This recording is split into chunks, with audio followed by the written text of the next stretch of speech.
Hi குட்டீஸ். இன்னைக்கு அக்பரும் பீர்பால் அப்படின்ற ஒரு கதையும் பார்ப்போம்.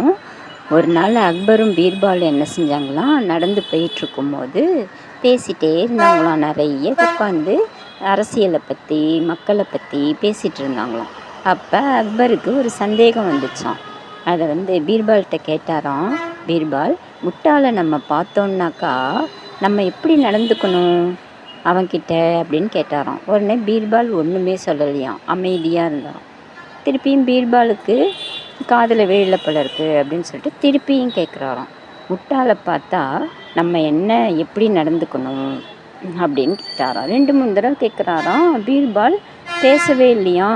உடனே அக்பருக்கு கோபம் வந்துச்சான். என்னப்பா, நான் கேட்டுகிட்டே இருக்கேன், நீ பேசாமல் இருக்கிற.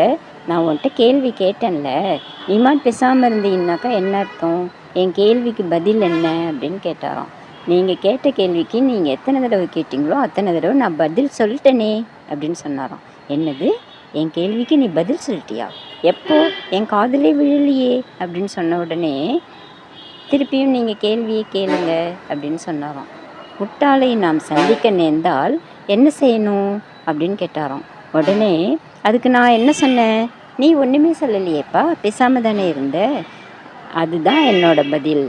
முட்டாளை நம்ம சந்திக்கணுன்னா பேசாமல் இருந்துடணும், அவன்கிட்ட நம்ம வாதம் பண்ணக்கூடாது அப்படின்னு சொல்லி சொன்னாராம். உடனே பீர்பாலுடைய பதிலை கேட்டு அக்பருக்கு ரொம்ப சந்தோஷமாயிடுச்சான்.